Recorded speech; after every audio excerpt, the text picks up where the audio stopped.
बिस्मिल्लाहिर्रहमानिर्रहीम। अस्सलाम वालेकुम व्यूवर्स, उम्मीद है आप सब खैरियत से होंगे। आप सबको मैं यूट्यूब चैनल एवरीडे साइकोलॉजी में वेलकम करता हूं।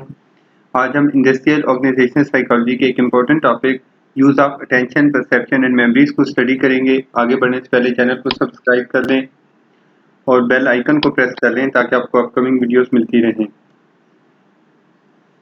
Use of attention and perception, जब हम इसकी बात करते हैं, the ads are tested on the ability to catch selective attention instead of divided attention. Thus, ads are made attractive, unique, attention-seeking, and adventurous.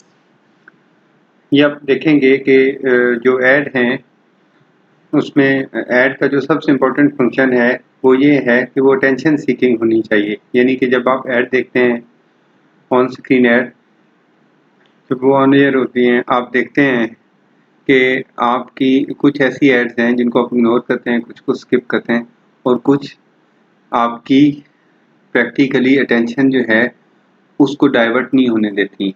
आपकी सिलेक्टिव अटेंशन जो है उसको कैच करने में सक्सेसफुल हो जाती हैं। उसके बाद फिर आप डिसाइड करते हैं आपका होल्डिंग इंटरेस्ट है या बाइंग बिहेवियर है या नहीं। लेकिन जो ऐड का प्राइम पर्पस था वो ऐड ने अचीव कर लिया कि आप अट्रैक्ट हो गए। The content of the ad is tested on the merit of true perception, in which the customers perceive that something which the marketers intended them to perceive.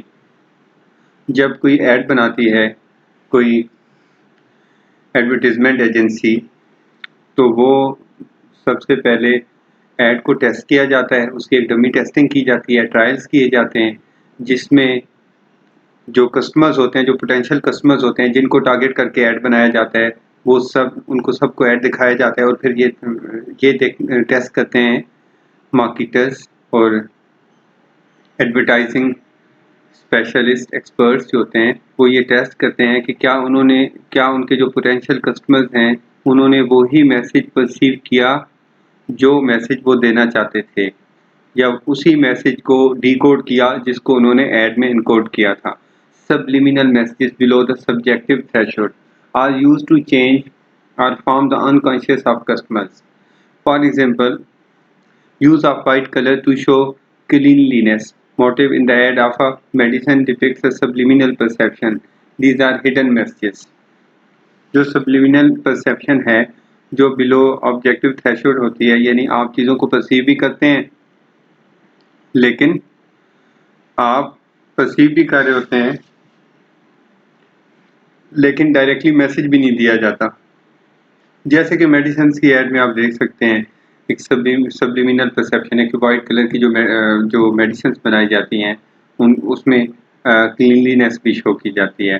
Creams के ads देख लें और बहुत सारे ऐसे एड्स हैं जिनमें आप देखेंगे कि सब्लिमिनल मैसेजिंग की जाती है, यानी डायरेक्ट वर्ड्स या कंटेंट नहीं यूज़ किया जाता, लेकिन इनडायरेक्टली इस तरह से एड्स की इलिस्ट्रेशंस होती हैं कि वो मैसेज भी अनकॉन्शियसली लोग परसीव करते हैं। Attractiveness is use for better recognition and inducing the feelings of familiarity which makes memorisation and automatic processing.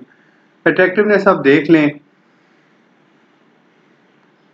For example अगर एक ऐड में कोई न्यूली इमर्जिंग कोई मॉडल आती है तो हम उतना नहीं, लेकिन अगर उसमें बहुत ही फैमिलियर फेस आता है तो आप उसे मेमोराइज कर लेते हैं।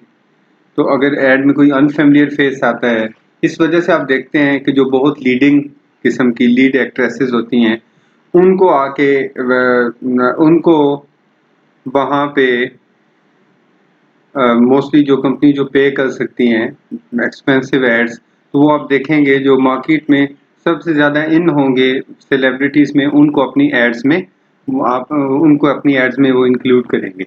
तो उसकी वजह से ताकि लोग एक सेंस ऑफ फेमिलियरिटी है उसकी वजह से लोग उसको मेमोराइज इजीली कर सकें। Music has attention gaining value in ads, it can attract and hold attention. ये आप देख सकते हैं कि जो बैकग्राउंड म्यूजिक मोस्टली यूज़ किया जाता है ऐड में, यानी कि आप एड्स देख सकते हैं किस तरह से सिलेक्टिव अटेंशन को फोकस करने के लिए किस तरह से उन्होंने एड्स में ट्रिक्स यूज़ किए। ये था use of attention and perception.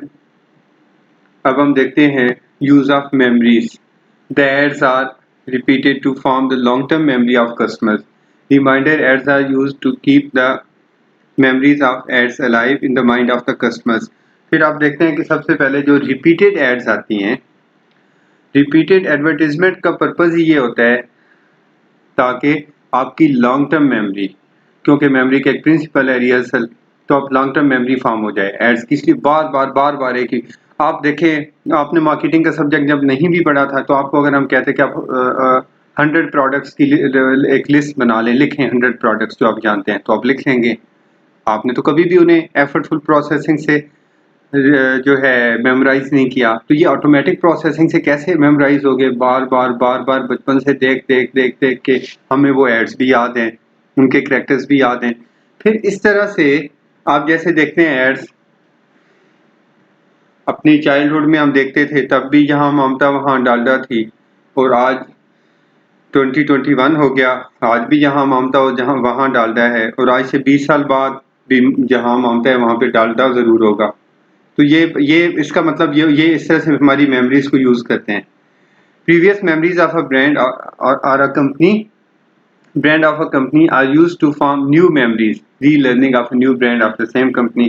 तो इस तरह से जिस कंपनी को उनको आपने मेमोराइज कर लिया, जब उस कंपनी के अंडर न्यू ब्रांड्स आते हैं तो हम उनको भी इजीली मेमोराइज कर लेते हैं। इसी तरह आप देखेंगे इवन मॉडल्स चेंज हो जाती हैं, चेहरे चेंज हो जाते हैं, लेकिन वो जो उनके स्लोगन्स हैं एड्स के, वो सालों तक वही कंटिन्यू करते रहते हैं।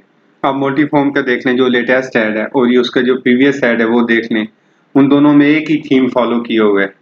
तो जो 20 साल पहले थीम था, 20 साल बाद भी वही थीम वही है। जाहिर है कैरेक्टर्स चेंज हो गए, वहाँ पे आज माहिरा खान आपको नजर आती है, उस वक्त और थी कोई, लेकिन वही मेमोरीज को कैसे यूज करते हैं। तो आपको ऐसे ही फील होता है जैसे आप बरसों से जानते हो एक कंपनी को, उसके ब्रांड को या उसकी प्रोडक्ट्स को। उम्मीद है आपको ये जानने में मदद मिलेगी कि किस तरह से एडवर्टाइजमेंट एजेंसीज किस तरह से अटेंशन, परसेप्शन और मेमोरीज को फोकस करती हैं। अपना बहुत सा ख्याल रखिएगा। अल्लाह हाफिज़।